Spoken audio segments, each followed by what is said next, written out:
and welcome to Project HR, a podcast dedicated to building better workplaces. Project HR is brought to you by Projections, an IRI company.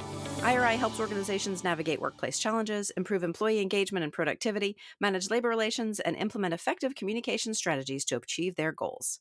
For more information, you can visit Projections online at projectionsinc.com. I am Jennifer Oraquah, Director of Business Development for IRI, and your host for today's episode of Project HR. Now, there's something about a story. Stories connect us and engage us. We're drawn to them in a way we could never be to a simple copy or content, because stories feel innately authentic and ultimately more human.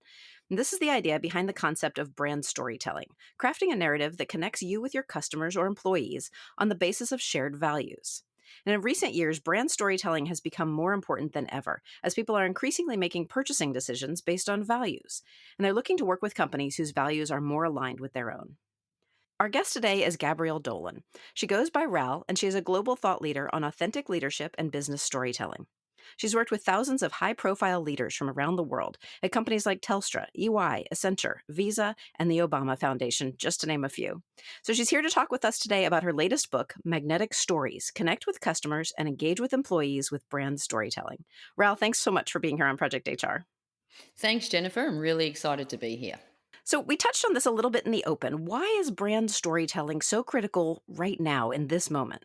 Yeah, look, I think it's one of those things. Probably storytelling's also always been critical, but I think over the last couple of years, and perhaps COVID has contributed to this, that we are so physically disconnected from each other that we still need some connection. And story, because it taps into emotion, creates that human connection. So, and it's also what you said in your intro that we want to buy from companies, we want to work for companies that have similar values to us. And the only way you can sort of communicate your values are by two things: the things you actually do that demonstrate them, but also the stories you share. So I think stories are really valuable and really important to communicate those company values.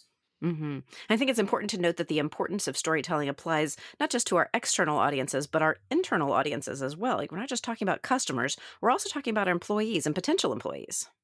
Yeah, absolutely. Look, I started doing storytelling, training companies and leaders how to share stories almost 17 years ago when it wasn't very Mm. popular then. And my whole focus was internal. So the latest book you're talking about is those 6 books, but all the previous books have been how you share stories internally. So how you drive culture through stories, how you communicate hmm to your employees through stories. And it's only recently that people have sort of started to realize, well, this is really powerful to communicate internally with our hmm employees. It's also really powerful to communicate externally to our customers. So, as you mentioned, we're talking about Magnetic Stories, which is your latest book and a series of books you've written about storytelling. What makes you so intrigued by this topic? Look, I first started to get, I guess, intrigued by storytelling when I worked for one of Australia's largest banks, and I'd worked there for almost 15, 17 years, and Mm. I progressively became more senior. So I noticed that in my senior leadership roles, that when I started to communicate with stories, I got my message across better. In fact, my last couple of roles, my last probably 3 or 4 years were in HR, and I was a change manager leading one of the major implementations. It was one of the major implementations of SAP almost 20 years ago. Mm. hmm And as a change manager, you're trying to communicate your messages to the entire employees across the organization. And how do you get cut through? How do you get engagement into your messages? And so I started to experiment a little bit with storytelling and noticed when I brought in some personal stories, they had greater cut through than just talking about all the facts and figures. And like I said, this was almost 20 years ago. I sort of was looking around. There was a couple of people from America that had written books on storytelling in hmm organizations. One of them was hmm Stephen Denning, who was the ex senior exec at World Bank. And part of me thought, well, if the senior exec at the World Bank can write a book on storytelling, I think there's hmm something in this. So I thought after 17 years, I left the corporate world and thought I could teach people how to do this better. Yeah. So, just so we're all on the same page, what do you mean when you say brand? How do you define that? Yeah, so it's a good question. If you look up a definition of brand, sometimes it's easy to explain what a brand isn't. So to me, a brand isn't just a tagline or a logo or a slick corporate video.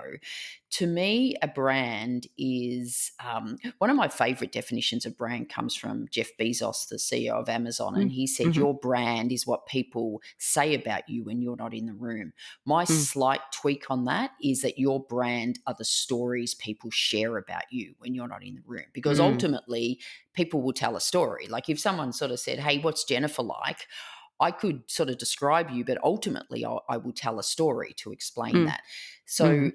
to me, if your brand is the stories people are sharing about you, then brand storytelling is about how you can sort of take control of those stories because your brand's important. Whether you're an individual, whether you're a team, whether you're a company, your brand will determine if people work for you, if people refer you, if people recommend you, if people buy Mhm. from you. So your brand's pretty important. So why wouldn't you take control of it through determining the stories people share about you? Sure. And while we're defining terms, how do you define a story? I mean, obviously we talk about our personal brand, we talk about our company's brand, but how do we define that story in the first place? Yeah, it's another good question because a lot of people storytelling's really popular at the moment. Everyone's talking about sharing stories, everyone's talking about brand storytelling. And ultimately what I say is when people share a story, I sometimes look at it and go that's not a story. I don't know if Hmm. you've noticed Jennifer lately, well probably not lately over the last few years there seems to be this trend on websites that the about us page has changed to our story. And Mm. I get in and look every time I see our story, I sort of, I'm intrigued, I'm Mhm. interested, I'm Mhm. curious. So I Sure. get in Yeah. and look and I judge because I'm human. Mhm. And Mhm. 9 times out of 10, it's not a story. So calling Hmm. something a story doesn't make it a story. So a timeline, for example, is not a story. So a Mhm. story genuine it needs to have a beginning, middle, and end, and that I know that's really obvious, but we all know people that tell stories without an ending. It Mhm. needs to be you need to be really clear on the single message you're trying to communicate. So one of the biggest mistakes people make is they think they will often ring me and go, "Can you help with our brand story or our culture story or our strategy story?" There's not just one story that determines your brand or your strategy. Mhm. So one of the biggest mistakes is people try to put too many messages into their story, which means it ends up not being a story. So ultimately, it's got to have a beginning, middle, and end. You've got to be really clear on the one single message, and Mm. it has to tap into emotion. And so normally then it's got to be something a bit personal and not just logical information in a row.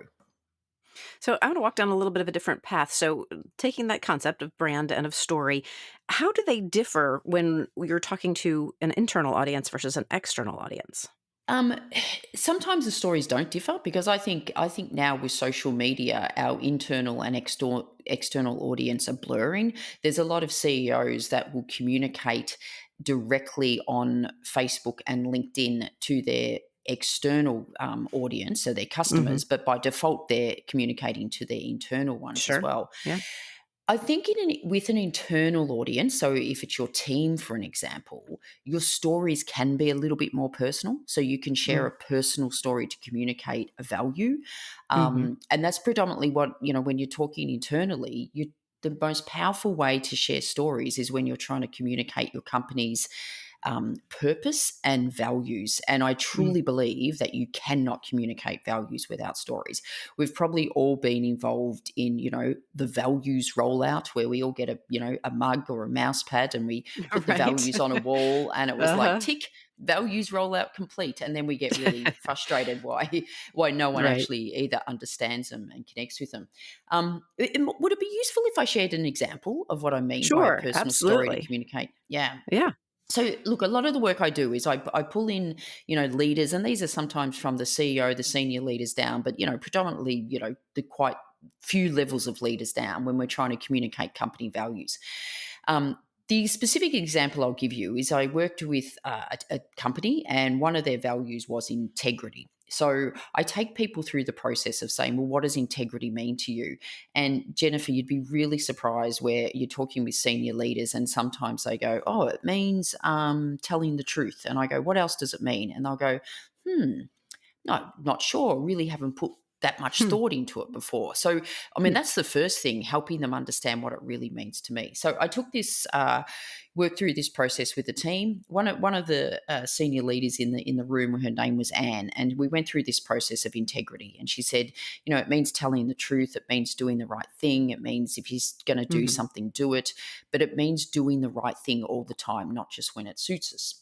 So this is the Hmm. story she shared, and as I share this story, I guess sort of think about what your reaction is if you're hearing this story for the first time. Perhaps Anne is your new leader or your new CEO and they share this story, and think about what it does for you.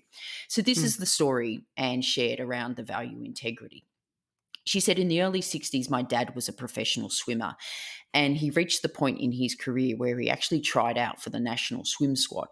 And on the day of the meet, he was apparently winning his race, and he got to the end to do the tumble turn, and he slightly misjudged, and he missed the wall. Now, this was way before technology and sensors at the end of the wall, but they did have judges at the end. But with all that splashing and kicking, he knew that they wouldn't know whether he touched the wall or not. So he had to make a split second decision. Does he go back and touch the wall, or does he just keep swimming?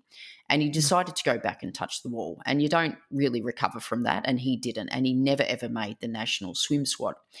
And I Hmm. would often ask Dad, there must be times when you regret going back and touching the wall. And he would say, I've never regretted doing that, because if I didn't go back and touch the wall, I know I'd have to spend the rest of my life knowing I did the wrong thing. And I'm Hmm. sharing this with you because when I think of our value integrity, I think of my dad.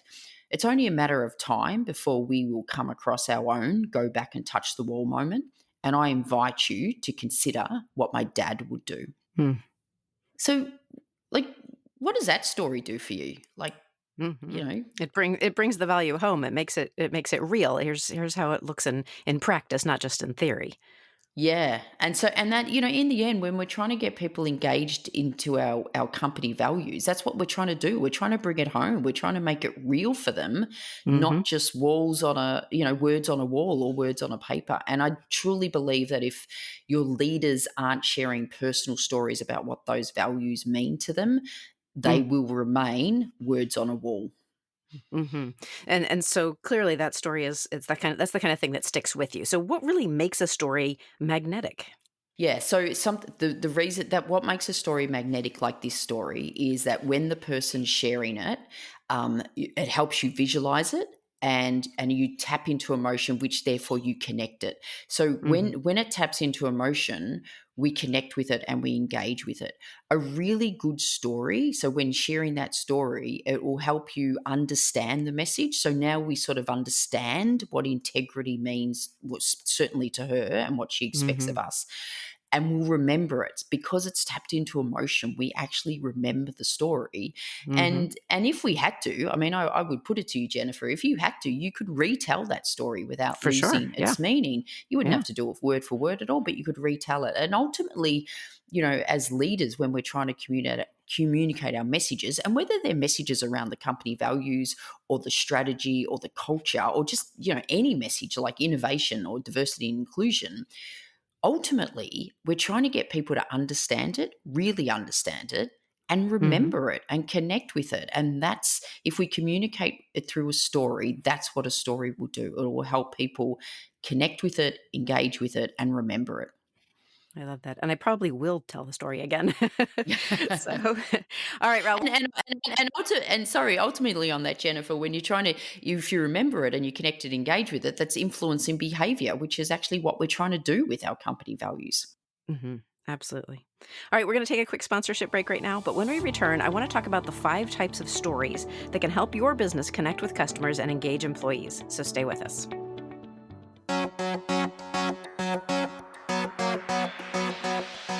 Hi, thanks for listening. And also thanks to Proofbox for supporting this week's episode of Project HR. Proofbox is like Netflix for labor relations. Every video, every resource, immediately at your fingertips. Instantly stream the employee communication titles you need and allow members of your leadership team to do the same. Learn more at unionproof.com/proofbox.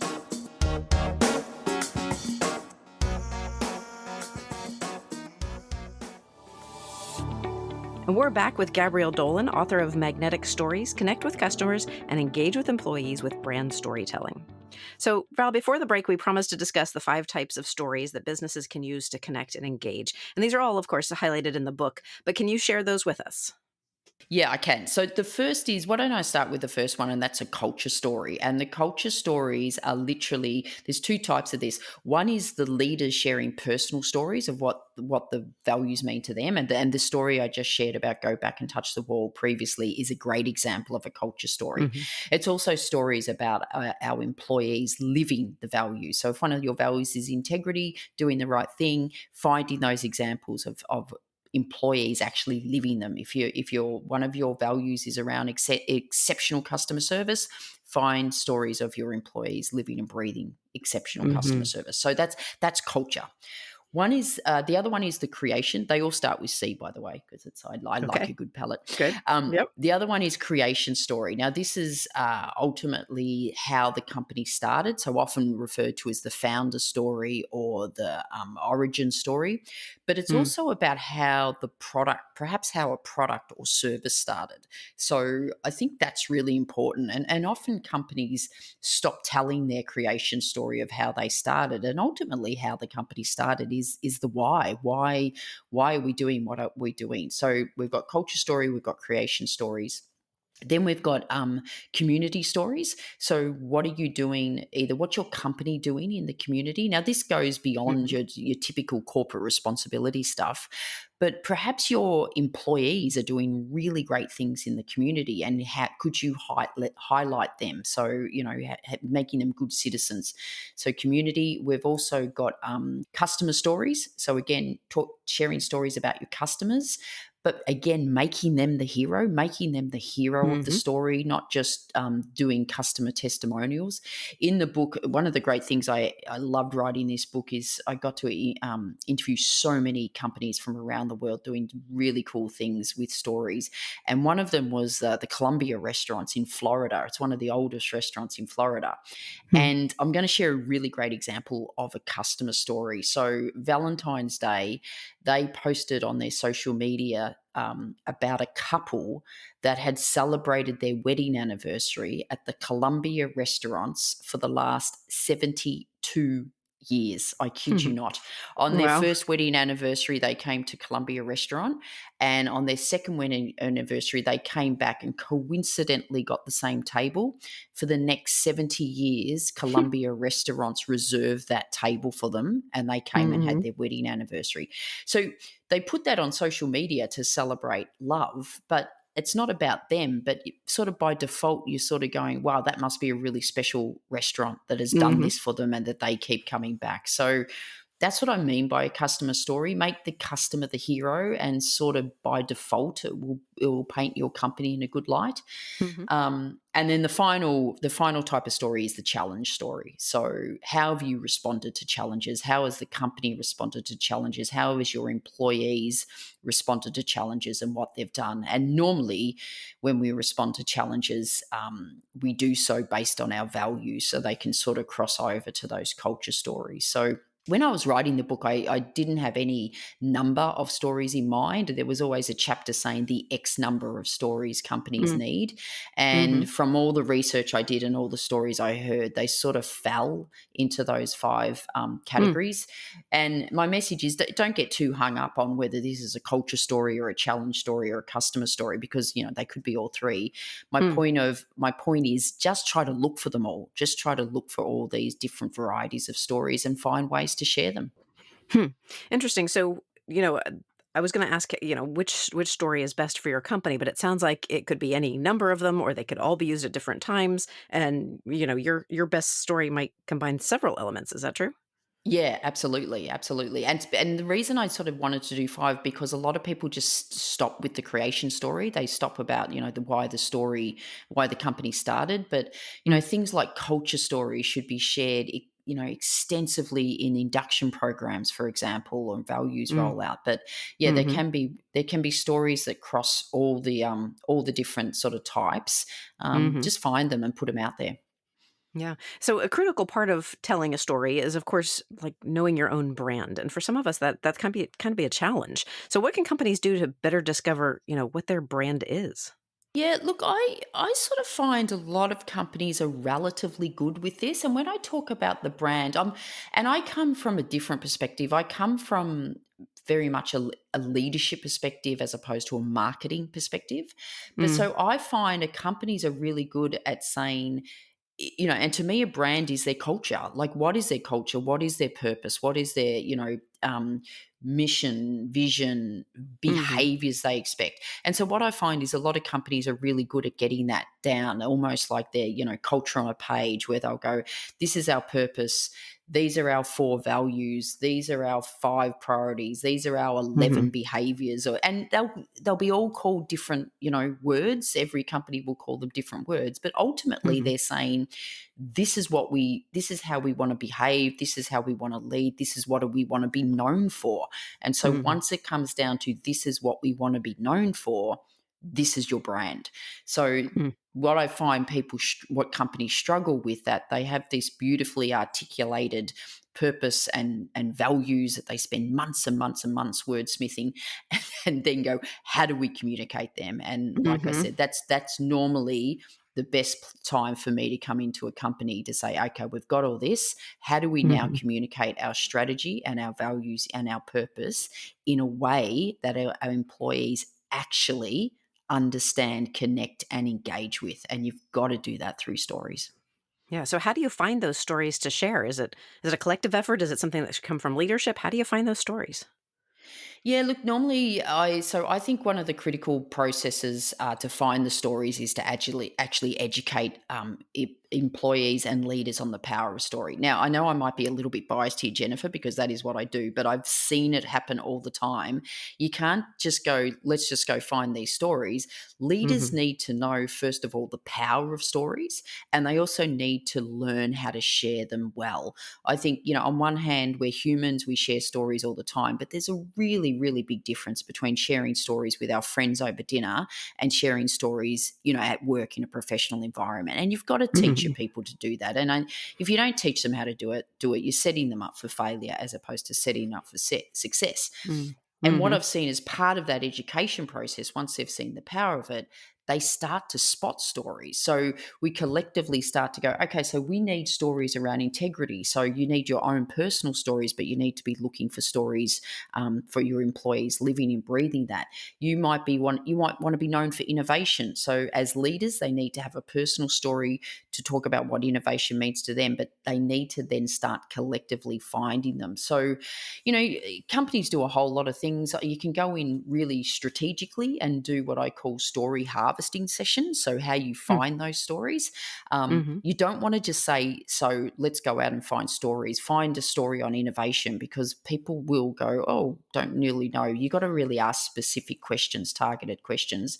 But hmm once people have been educated, once leaders have been educated and understand the power of it, they will start to just organically find them and hmm collect them and start sharing them. So what's the practical application? Where and how do you share these stories? I mean, obviously the website is an obvious place, but other than that, how should these stories be shared within the company and even outside the company? Yeah, so your website is an obvious one. So that's one of the places you could put some of the stories. Your induction program. So I know your audience is HR related. A Mm-hmm. good induction stories should be story based. You should have your leaders leading them, sharing stories. So that's a really another. I was going to say it's an obvious place, but it's not obvious, but it should be hmm there. Right. Um, on social media, both internally and external. So a lot of companies are using like Yammer or Workspace. That's a really good place to share them. Externally, put them on LinkedIn, put them on Facebook, Mm-hmm. especially stories about your customers, like the Columbia restaurant I just shared. But stories about your employees, like it's stories about you might have an employee that's worked there for 30 years. Put that on Facebook and LinkedIn and make them proud to work Mm-hmm. there.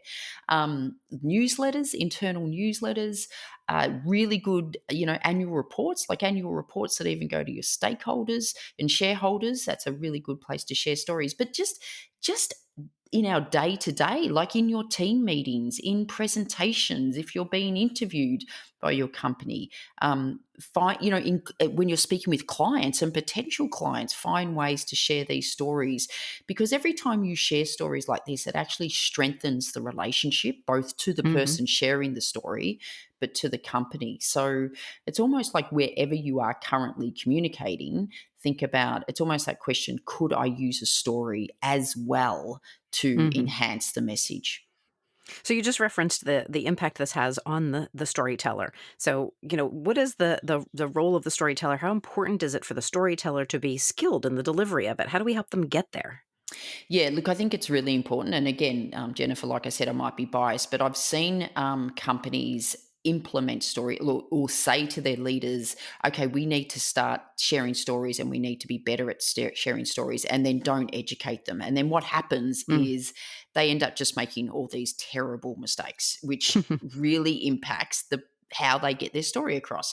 So first of all, in business, your stories need to be really succinct. My sort of guide is about 1 to 2 minutes. And one of the biggest mistakes people make is their stories are just going way too long. And there's going to come a time where people think, get to the point. And if as the moment anyone in your audience is thinking get to the point, you're actually starting to lose them. So you lose engagement.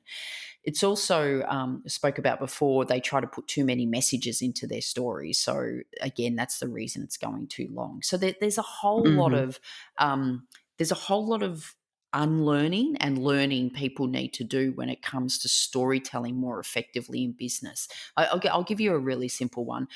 You don't want to be starting your story with "Let me tell you a story." It's like, oh, please don't. Can you just notice the difference? We're big, oh, please don't. And you Right. don't want to be ending with, and the moral of the story is. It was like, well, don't tell Right. me the moral either. So, Yeah. if people aren't skilled, they're just making these really common mistakes. Mm. Of starting and ending their story incorrectly, as opposed to starting it in a really efficient and effective way. And of course, the idea is that we won't be the only ones telling these stories, that our employees and our customers will become brand ambassadors or advocates on their own and share these stories too. How do we make that happen? Yeah, absolutely. In fact, the Columbia restaurant I spoke to you previously, they share stories in their induction programs, and they were telling me that at the start of every shift, where you'd normally talk about the menu and everything, which they do, they all share stories, because they've said the Columbia restaurant has become so iconic in Florida that they know their customers come and bring their friends from out of town. And they were saying their customers will be sitting there and telling the story behind the chandelier and telling the story about, the fountain out the front and the stained glass window. And their customers know these stories. That they said it's really embarrassing if their employees don't know the Mm. stories as well as their Hmm. customers. So for Columbia restaurant, they know their customers are their most important brand advocates, because they're sharing the stories to other people and bringing people to the restaurant to actually sort of share those stories with them. So Hmm. that only happens though if the stories are told in a good way, if it's the right stories told in a good way, where people understand it, remember it, and can retell it. And that's ultimately what we're trying to do with stories. It's brilliant. All right. Well, we're going to take some time out for another quick break, and we'll be right back after this. You're listening to the Project HR podcast. I'm your host, Jennifer Oraqua, and our guest today is Gabrielle Dolan, author of Magnetic Stories: Connect with Customers and Engage with Employees with Brand Storytelling. And we are back. A big part of your book, Ral, highlights magnetic stories in action, real stories shared by real companies. Can you share one or two more of your favorites? I know you've shared a couple already, but we'd love to hear more. Yeah, let me share. Probably one of my favorite stories is coming from Barbie. I don't know. I was never a Barbie fan. I was actually never really into dolls. I must admit, I was into playing football and riding my BMX bike and skateboard, and so I was never really Sure. into dolls. So when when I had 20 years ago, when I had my first daughter, I've got two daughters, and Barbie copped a bit of a rap with being about poor body image and a bad role model for girls. And I happily went along with that story. And it was actually researching for this book I came across the backstory to Barbie. And the story goes that Barbie was invented by Ruth Handler, who was the wife of one of the co-founders of Mattel that makes Barbie. And what she noticed that when her two children, her son and her daughter, were playing with their respective dolls, both of them were pretending to be adults. And why her son, Ken, was encouraged to, see himself as an astronaut or a doctor or a firefighter or a superhero, her daughter, Barbara, and yes, Ken and Barbie were named after their children, her daughter, Barbara, could only see herself as a caregiver. That's all she could see herself. So she pitched the idea of this, plastic doll with fabric clothing that could change. And so, the girl could pretend to be someone different than just the caregiver. And initially it didn't they didn't like it, but she persisted. And in 1959, the New York Toy Fair, Barbie debuted. And there's a quote from Ruth Handler that says, "My whole philosophy with Barbie was that the girl could be anything that she wanted to be, and that Barbie always represented that women have choices." Now, when I heard that story and heard that quote, it completely changed my perception of the brand of Barbie, completely changed it. And not only will change my perception, will probably change my future buying habits. I never bought Barbies for my two children, but maybe any, grandchildren that come along, they might get Barbies. But the sad thing, Jennifer, the power of that story, and I know the power of that story, the amount of people that have read my book and have said to me, almost the first thing they say to me was, "Oh my God, I've completely changed my opinion of Barbie." It's like that's almost the first thing they say to me because that story's in the book. But I had to search for that really hard, and I think what a missed opportunity that Sure. story isn't front and center on their website, and that Yeah. story isn't on every Barbie packaging. And to Sure. me, it's such a missed opportunity. It's one of the reasons I wrote the book is I saw so many missed opportunities of companies not sharing stories or not sharing them well. Yeah, definitely. And so I wanted to mention too that you conduct business storytelling workshops to address those missed opportunities. Can you tell us a little bit about that? Yeah, I do. They're a whole lot of fun. So normally a half day or a full day, virtually or in person. We're doing a lot more virtually, of course, these days with travel restrictions. And it really is helping leaders of a company. So once you know what your strategy is, once you know what your purpose is, once you know what your values are, and you spend all that time, you could have the best strategy, best articulated values in the world, but if your leaders aren't communicating that through stories, then it doesn't matter how great the strategy is. So I run the workshops half day normally with groups of leaders, take them through the process of helping them understand what their values mean, and then teaching them the skills of how to find these personal stories and how to share them. So take them through the whole process of beginning, middle, and end, how they start their Hmm. story properly, Hmm. not with, let me tell you a story, what they put in the Yeah, middle, right. what they leave out of the middle, and most Hmm. importantly, how they end it. And the most powerful thing in this workshop is people often say to me, "I've never even thought of sharing a personal story before in work." So it gives them permission, it gives them a bit of inspiration, but it actually teaches them how to do it. And the most amazing thing happens when I break them into small groups and they practice their story. And I do that so they can practice the story, but they experience the power of it and they sit there and they go, "Wow, that was really powerful. I didn't realize the effect it would have on me. I feel really closer to my colleagues. I know them better." And it's just they experience all the amazing benefits of sharing Mm. personal stories. Yeah, for sure. Now, you also do thought leadership intensive programs. Can you explain what those are about? Yeah, look, I do. And that is really if you're a company and you want to be known for something. So, what is it you want to be known for? Training, as opposed to the storytelling workshops where I would say all your leaders need that. You thought leadership is perhaps 5 or 6 or 10 leaders that can develop their thinking and start writing and speaking about these thoughts and ideas that will collectively raise the profile of not only them but of your company. So, you founded something called Jargon Free Fridays, and I want to talk about that. What's that all about? Yeah, that's a fun thing. I found it about 4 years ago because I think one of the issues we have in not being able to communicate our values properly or not being able to communicate our message as well is we're addicted to jargon and acronyms. And there's some real, I think there's some serious issues with using jargon and acronyms, especially Hmm. acronyms. So Jargon Free Fridays was a bit of a fun way to raise awareness to the problems because I truly believe that if we spoke the way we did in business in any other aspect of our life, we would call it out for how ridiculous it is. So Sure. I got a couple of videos made up, like, for example, if a marriage proposal was in jargon. So you can find all that at jargonfreefridays.com. That's fun. So let's go there. Where can our listeners go to hear more about you, your book, and all of your different offerings? Yeah, look, GabrielleDolan.com is the website. So that's probably the best place to start. You can access my books. You can get in contact with me if you're interested in workshops. On the website too, there's a starter kit. So it's a free starter kit. So you can sign up. It's 7 days. You'll receive an email from me once a day for 7 days. And it's, I guess it is what it says it is. It'll get you started on storytelling. So, and there's a whole lot of free, white papers and stuff on the website as well. So Love that. GabrielleDolan.com.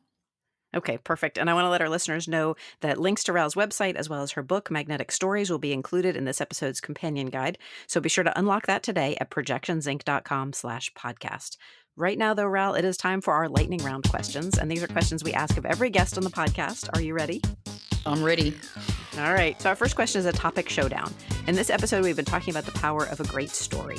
So in your opinion, Raoul, which of these wildly different story movies is better, West Side Story or Toy Story? I'm going with Toy Story because I don't think I've watched West Side Story. They're coming out with a new one, so there's a new West Side Story coming. I know there is, and Toy Story definitely has a good beginning, middle, and end. So I agree with you there. So tell me, what's the best book that you've read recently? The best book I've read recently is called The Dark Emu, which talks about Indigenous Australians because I've recently gone to Northern Territory and I'm a bit fascinated with our history. Interesting. Bet some good stories come out of that as well. Yeah. Yeah. So what's your favorite thing about being a storyteller? Is helping people see the power of it. That's my favorite thing. Helping leaders go, I've just never thought this would be so powerful. Love that. So what's the best piece of advice that you've ever been given? Dress for the job you want, not the job you have. I like that one for sure. All right. And finally, who or what inspires you? People that have struggled but are really still positive about it. That's what inspires me.